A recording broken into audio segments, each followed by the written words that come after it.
The following program is an opinion program. The opinions expressed by the hosts and guests of this program are not the opinions of the management, staff, and advertisers of this station. Please direct all criticism, concern, and adulation to the hosts of this program.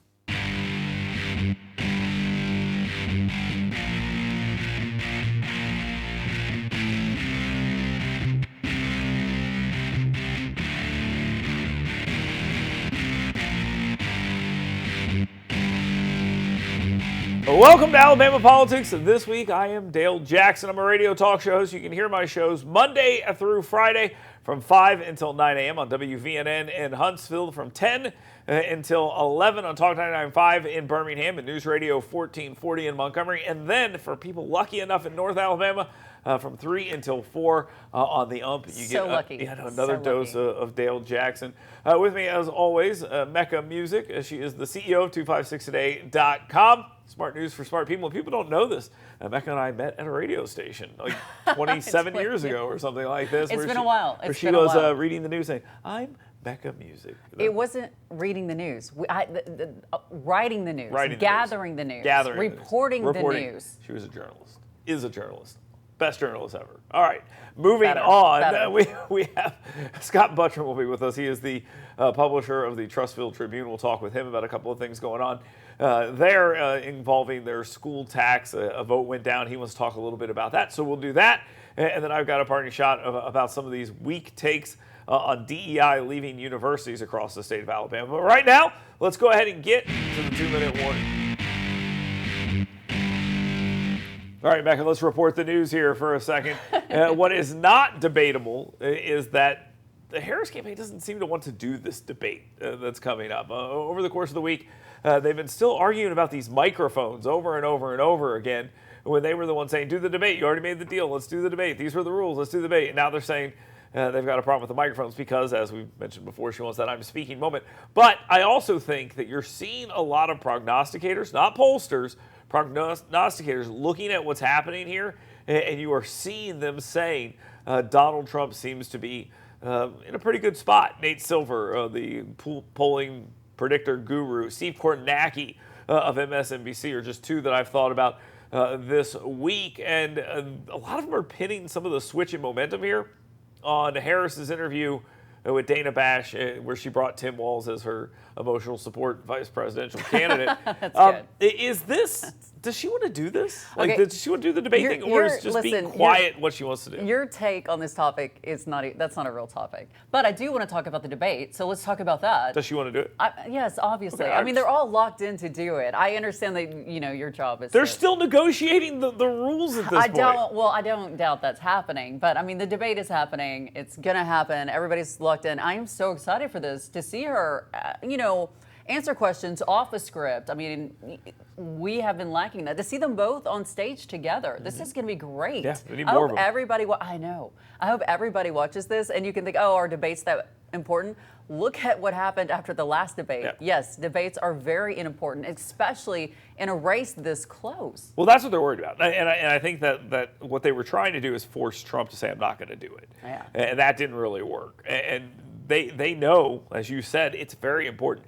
You get her on the stage, and if he dominates her, it will change this. There's a fine line. He can't go too hard. Oh, no, I get that. Trust me. You mean dominate, like just win? Yes, Okay. I do a regular TV show with a woman once a week. I know you. there is you're a, so rude. there is, and you're terrible. There is a point that you can't cross that you could if there was a man there. That's just a reality. So I think you're correct on that.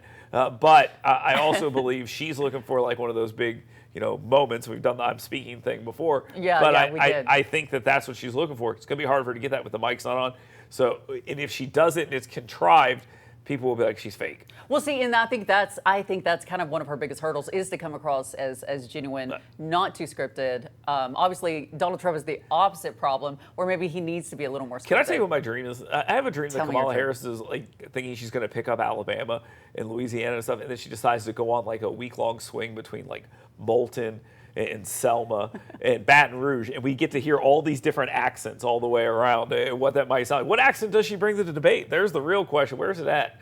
Okay, so I think everybody does that to an extent. Remember when Brian Kelly first got to LSU? That was great. I'm gonna tell you this: I've never stood in front of a black crowd and did a Oh, black no, voice. don't All do right, that. so Don't do that. okay. I did not mean that. No. Moving on, let's talk a little bit about immigration.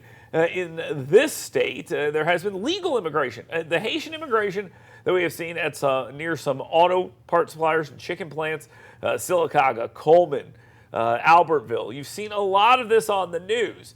But the perspective that I'm seeing from the mainstream media, the non-opinionated perspective, all seems to kind of lean one way. That they're here legally, this is fine, there's no big deal, there's nothing to see here.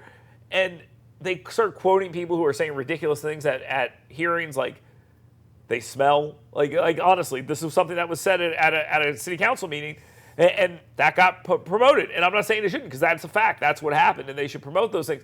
But the perspective is coming from the left. And I think they're almost the perspective of the people in Athens and Sylacauga and Coleman and all these other places is kind of being pushed aside like they're being ridiculous. And I think that push kind of creates a pushback. There's a reaction. And trust me, I live in that reactionary place. I get that. Yeah, that's what I was going to say, and I don't doubt that. But also, listen, as a news person, as we've talked about, that I verifiably am, you go for the sound bites. Sure. You go for the comments that are, attention grabbing. Right, but what I'm talking about though is they're casting all the opponents as being ridiculous. Right. Like, and is it okay for Congressman Robert Aderholt to say, look, you're bringing these people to the 4th Congressional District. Do you know what language Haitians speak?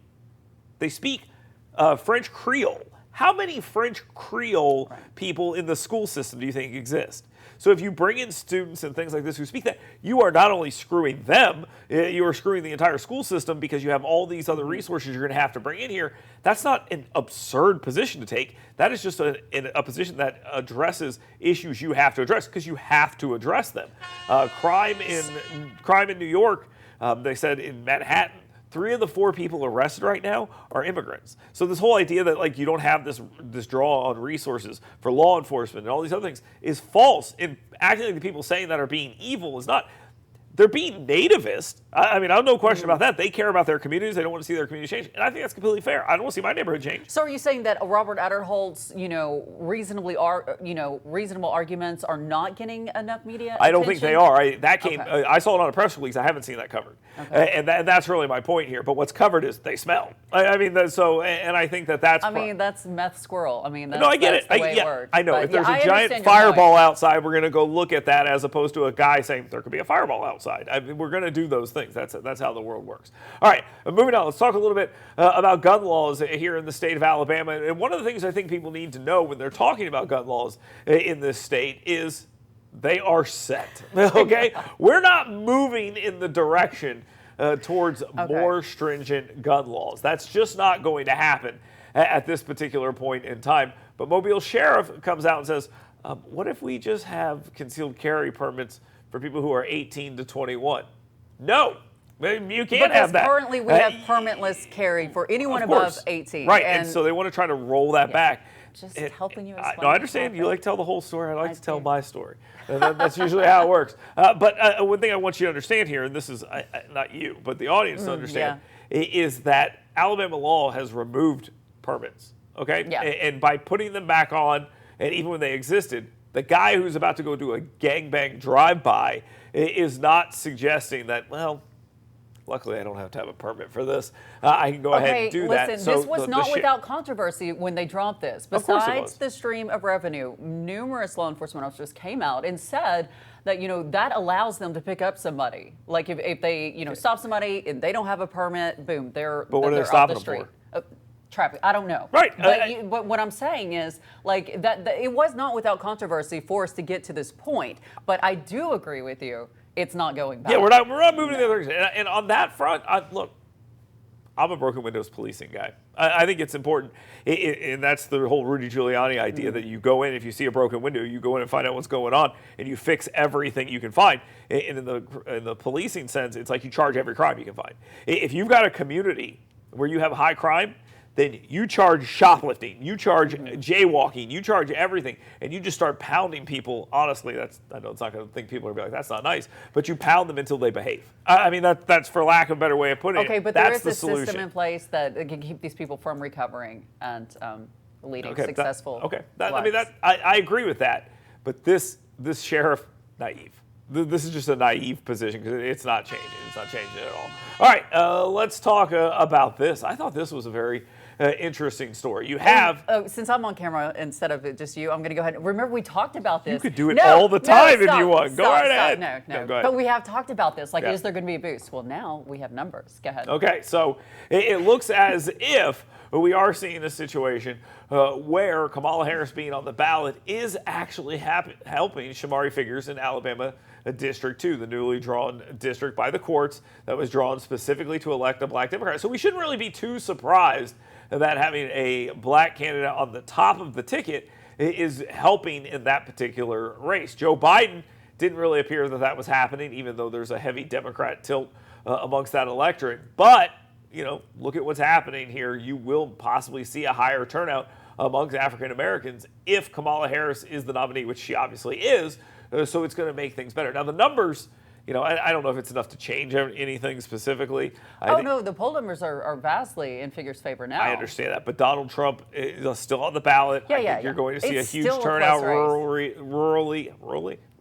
I think you're seeing in rural communities, you're going to see that. A lot of that district is. I mean, you have a lot of things happening in this race. I thought Figures would benefit too.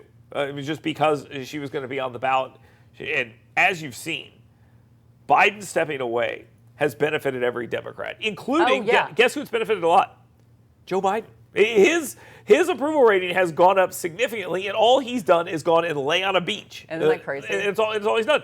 So there's a sort of a motivation. And the beauty of this for guys like Figures and Harris and anyone else is that you only got to keep that energy up for like 90 days. I mean, we've been running this election for 4 years now. And now you're running this, and it's 90 days. Let me add, since we're low on time on this, really quick though. Republican polls still have Dobson as a close contender, and the National Party is more getting involved in the race now. Is it going to make a difference? Let's see. Yeah, I think the real question here, and all of this will basically be borne out, obviously, on Election Day by turnout, but that this race is actually pretty cheap to run in this district. And it's because the media market in this entire district is not necessarily a very expensive media market. Right. So you could pick up this seat, and this I always thought was an interesting point when it came to this.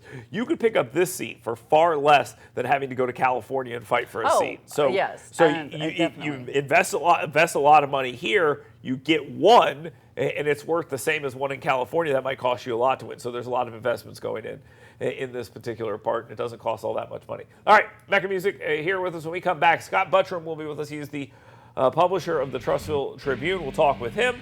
So stay tuned. It's Alabama Politics This Week. You work hard to earn little escapes because doing your best means being your best. So let us help you discover your best at Premier Dental Spa. With our unique blend of cosmetic, dental, and spa-like aesthetic services, you'll leave feeling relaxed, refreshed, and renewed. Make sure the best you is here to stay and book your appointment online today at premierdentalspa.com. Hey folks, Dale Jackson here for University Kia. This is my son Grant. He's a busy guy. Chess, piano, basketball, wrestling, baseball, you name it. There's probably some stuff that I missed that my wife will be mad about, but here's the thing. It's important to have reliable transportation. And my friends at University Kia, they take great care of me. I've been driving Sportages my entire life. My wife drives a Telluride now, and it is the perfect vehicle for the busy family. Folks, University Kia, let them take care of you like they've taken care of my family. That's University Kia. Learn more at universitykia.com. Tom Grant and Dale Jackson sent you. You work hard to earn little escapes because doing your best means being your best. So let us help you discover your best at Premier Dental Spa. With our unique blend of cosmetic, dental, and spa-like aesthetic services, you'll leave feeling relaxed, refreshed, and renewed. Make sure the best you is here to stay and book your appointment online today at premierdentalspa.com.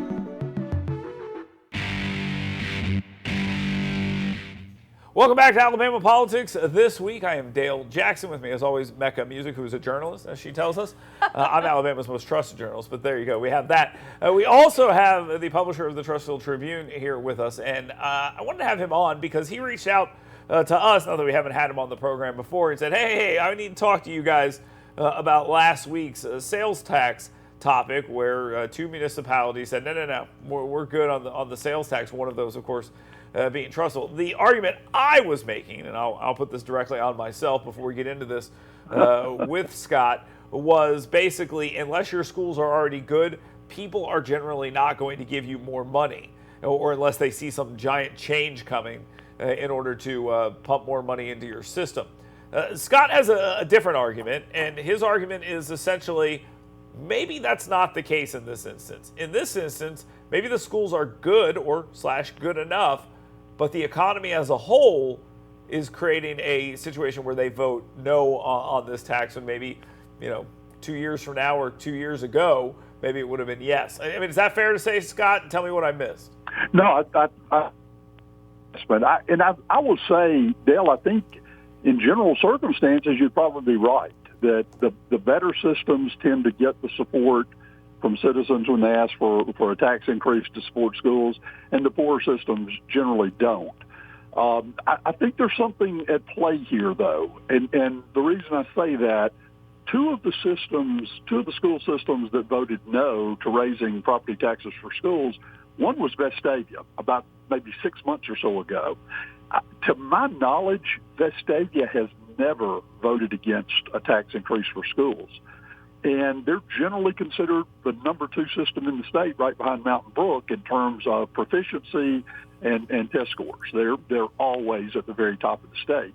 Last week, Trussville, which is routinely considered a top 10 system in Alabama, voted down a property tax for schools, and they voted it down by a big margin. I'm conservative. I believe in smaller government and less taxes, but I supported this primarily because we had seen such good results from Trussville City Schools, but it failed at the polls, and it failed by a huge margin.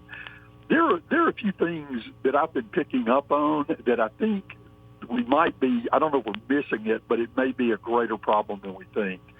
Going back to Katie Brett's State of the Union address, we were also caught up in going after the performance, and she deserved that, by the way, because it was just not a good performance. It was terrible. But we missed the substance of some of what she said that night. And one of the things she mentioned, this was the first time I'd heard it, was that we had reached a record on household credit card debt. We'd established a new record. I've heard it multiple times since then. Consumer debt is up. Credit card debt is up. It's reaching all-time highs. When people are getting hit with gas prices that are 40 to 50% above where they were 4 years ago, groceries 30 to 50% above where they were 4 years ago, they're getting punched in the face every single week when they gas their car. Okay, let me ask this question here on the same vein here for just a second. You bring all that up, and I guess this is my question. Do you think if this vote took place in 2000 and let's just say 22, no, let's go back even further. Let's say 2018, it would have passed. The school votes we're talking about? Yeah. Yes, absolutely. Absolutely. In fact, let me give you an example. This is kind of what I'm using as a measuring stick. The Tribune covers 9 cities in Jefferson and St. Clair County. 3 years ago, Moody High School, or the Moody feeder district, I should say, feeder pattern, voted to raise their property taxes, and Moody's broken ground. They're building a brand new high school over there. A year later, Springville in St. Clair County did the same thing. So that's going back about 2 to 3 years ago, and more affluent communities in terms of household income have since turned down two of those votes. I think the economy is hitting middle America. I think it is hitting families far more than we realize it is. Scott, When- I appreciate you coming on. Let me jump in real quick. I appreciate you coming on and sharing this perspective. I wasn't crazy about Dale's perspective last week, so thank you for sharing this. Let me ask you a couple of questions, though. Was there an organized opposition to this vote? And what is the impact going to be on the schools, in your opinion, on the school system? That's a fantastic question. And I will tell you, Mecca, I went into this the whole time saying every time we've had a property tax vote for schools in Trussville, there has been organized opposition, very organized opposition. There was none of that this time. That was a big shocker. And in fact, we've got a new superintendent. The rankings with U.S. News and World Report had the high school number 8 in the state. All these positive vibes going forward, but it couldn't overcome whatever is driving people to just say, no, we don't have any more to pay right now. That the organized opposition has always been there. It was not here in this race, and it failed in the biggest loss we've seen in a vote of this type. All right, let's talk a little bit about something else here that's kind of tangentially related here. You talk about all these things with the economic impact that higher grocery, higher everything is having.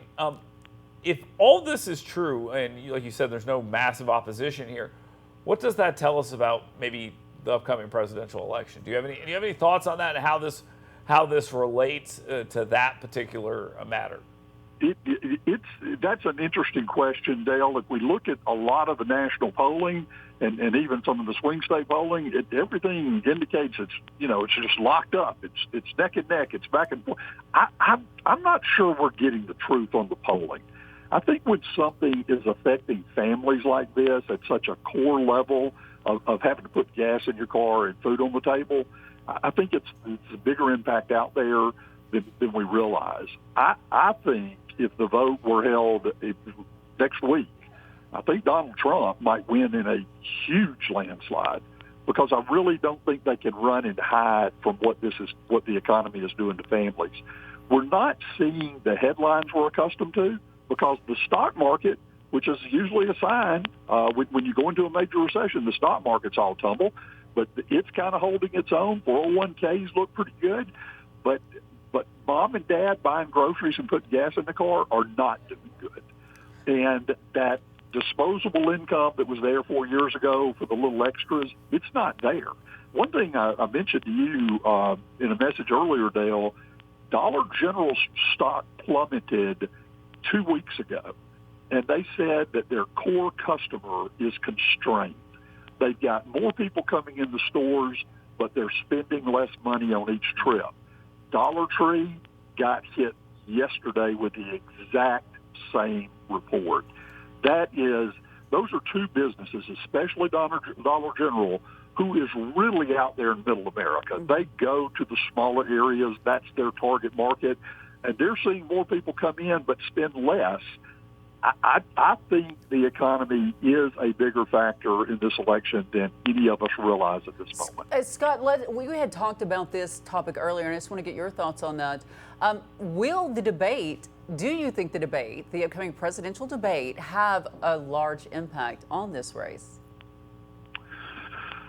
I don't think it will. To be honest with you, I don't think it will. I think the people up for grabs in the middle, the independents that will sway this election one way or the other, are probably facing the same things at home that everybody else is facing at home. I think we probably have seen the biggest impact of a presidential debate since the Kennedy-Nixon debate in the very last one with Trump and Biden, where Biden just simply proved to America he can't stand on the stage and do the job anymore. I don't think we'll see anything of that coming out of this debate. And let's be honest. I mean, if they don't turn off the mics between questions, I don't know that we're going to hear much of anything. Well, it's kind of funny you say that. Yelling and talking over each other. It's kind of funny you say that, because I think that last debate makes this very high risk, high reward. You could take a big swing here, and if you are successful, I think you can get something out of it. But if you fail, you could have a big problem. We're running out of time here. Last question. It's got to be really quick. You've been covering Alabama politics better than both of us, probably since both have been alive. But The question is this: the Shamari Figures, Caroline Dobson race. What do you think is going to happen there? It's a newly drawn district. It's drawn for a very specific reason that very favors Shamari Figures. Kamala Harris, that favors Shamari Figures. Is that race a D pickup right now? I think Figures is going to win that race. Okay. All right, I think that's a simple way to answer that. Thank you very much. Thanks, Scott, we so appreciate much. it. Scott Buttram, the publisher of the Trussville Tribune. We appreciate him being here and talking with us. We'll get with him again here real soon. No question about that. Mecca's Appreciate leading. you guys. Thank y'all. Thank you, sir. Mecca's on her way out, so the show's going to get a lot better. I've got a parting shot for you. Stay tuned. You work hard to earn little escapes because doing your best means being your best. So let us help you discover your best at Premier Dental Spa. With our unique blend of cosmetic, dental, and spa-like aesthetic services, you'll leave feeling relaxed, refreshed, and renewed. Make sure the best you is here to stay and book your appointment online today at premierdentalspa.com. Hey folks, Dale Jackson here for University Kia. This is my son Grant. He's a busy guy. Chess, piano, basketball, wrestling, baseball, you name it. There's probably some stuff that I missed that my wife will be mad about, but here's the thing. It's important to have reliable transportation. And my friends at University Kia, they take great care of me. I've been driving Sportages my entire life. My wife drives a Telluride now, and it is the perfect vehicle for the busy family. Folks, University Kia, let them take care of you like they've taken care of my family. That's University Kia. Learn more at universitykia.com. Tom Grant and Dale Jackson sent you. Want fun, safe, intelligent fitness programming? Want to build muscular strength, cardiovascular endurance, drastically improve range of motion and mobility, and learn proper nutrition to fuel your life with energy and emotional health? Well, come find out why Iron Tribe Fitness is ranked one of the top 5 fitness programs in America. Come find out why personal training and intentionally working on your current movement patterns individually is not only important, it's just another core value that separates Iron Tribe Fitness from other fitness facilities. To learn how to get your 2-week free pass, go to irontribefitness.com.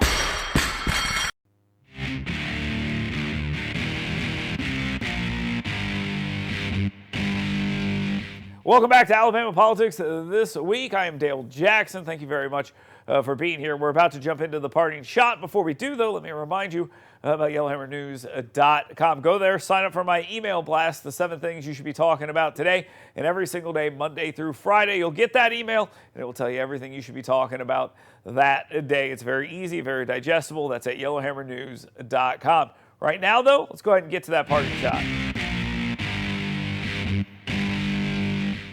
My parting shot this week is directed at a very particular person, Roy S. Johnson of AL.com.